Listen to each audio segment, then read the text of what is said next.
নির্বাচনী সমঝোতাকে ইসলামী জোট আখ্যা দিয়ে দেশ ও জাতির সঙ্গে প্রতারণা করছে জামাত। দেশের শীর্ষ 101 আলেমের বিবৃতি।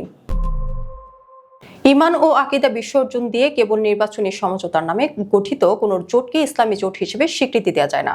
ঈমান ও আকীদাই সর্বাগ্রে।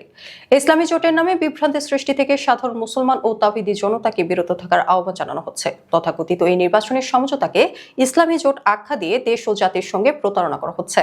যারা ইসমতে আম্বিয়া স্বীকার করে না এবং সাহাবায়ে কেরামকে সত্যের মাপকাঠি হিসেবে মানে না, তাদের সঙ্গে ঐক্য করা মূলত ইসলামী চিন্তা চেতনার সুস্পষ্ট খেলাফ।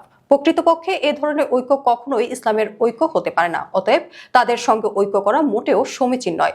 বৃহস্পতিবার 1 জানুয়ারি গণমাধ্যমে পাঠানো এক বিবৃতিতে দেশের শীর্ষ ওলামায়ে কেরাম বলেন, সম্প্রতি জামায়াতের নেতৃত্বে সমমনা ইসলামী জোট নামে একটি রাজনৈতিক জোট গঠিত হয়েছে। এই মর্মে আমরা অবগত হয়েছে। উম্মাহর দ্বীনী স্বার্থ সংরক্ষণ ও আকীদাগত স্বচ্ছতা বজায় রাখার দায়িত্ববোধ থেকে আমরা নিম্নোক্ত বক্তব্য পেশ করছি।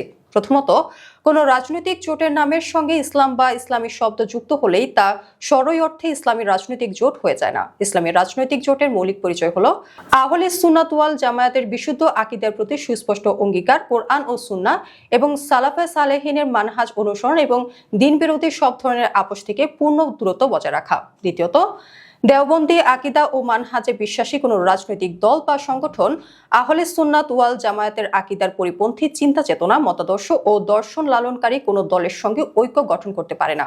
এ ধরনের ঐক্য আকীদাগত বিভ্রান্তির সৃষ্টি করে, সাধারণ মুসলমানদের মাঝে ভুল বার্তা পৌঁছে দেয় এবং দ্বীনের মৌলিক অবস্থানকে দুর্বল করে। তৃতীয়ত, ইসলামের রাজনীতি কখনোই কেবল ক্ষমতা অর্জনের কৌশল হতে পারে না, বরং তা হতে হবে দিন রক্ষা, শরঈ মূল্যবোধ প্রতিষ্ঠা, বাতিল চিন্তাধারার মোকাবেলা এবং উম্মাহর ঈমান ও আকীদা সংরক্ষণের একটি দায়িত্বশীল মাধ্যম।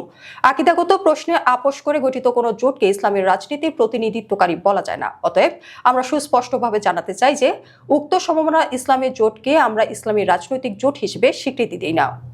পাশাপাশি আহলে সুন্নাত ওয়াল জামায়াতের অনুসারী আলেমে ওলামা, দ্বীনী সংগঠনসমূহ এবং সচেতন মুসলিম জনসাধারণকে এ বিষয়ে সতর্ক, সচেতন ও দায়িত্বশীল ভূমিকা পালনের আহ্বান জানাচ্ছে।